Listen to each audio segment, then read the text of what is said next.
समस्त को praise the Lord. आसंतु आमे एलियों को विषय जानिबा। एलियों को विषय जानिया पूर्वरु से वाक्य को आमे प्रथमे पढ़िबा। अनंतर गिलियदर प्रवासी तिसिबियो एलियो आहबं को कहिले मु जहाँको साक्षातरे छिड़ा हेउछि सेही इस्राएल रो परमेश्वर सदाप्रभु जीवित थिबा प्रमाणे एही केतेक वर्ष काकर कि वृष्टि पड़िबो नाही, केवल मो वाक्य अनुसार हेबो।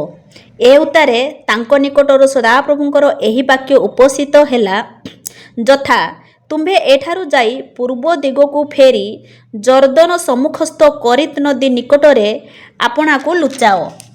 से स्थान रे तुम्भे नदीरु पान करिवो ओ तुम्भकु खाद्य जोगाइबा पई आम्बे काक मानकु आज्ञा देइयोछु। तहिरे से जाई सदाप्रभुको वाक्य अनुसार कर्म कले। से जर्दन सम्मुखस्थ करित नदी निकटकु जाई बास कले।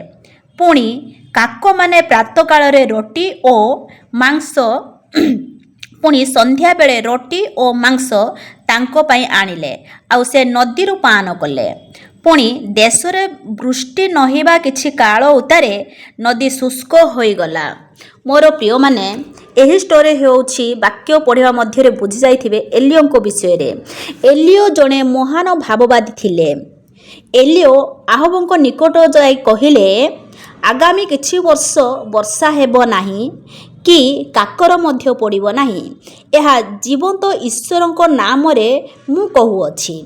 ठीक एही वाक्य अनुसार इस्राएल लोकंको निकटरे महादुर्भिक्ष हेला, किंतु सदाप्रभु एलियोंको उपरे दृष्टिपात करी जत्न नेले।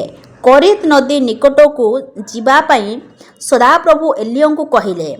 प्रातः कालरे ओ संध्या बेले परमेश्वर एलियोंको काउ माध्यमरे मांस ओ रोटी जोगाई देले ओ करित नदीर जल पान कले। मोर प्रिय माने सदाप्रभु भय करुथिबा लोकमानंको उपरे सदाप्रभु आश्चर्य भावरे कार्य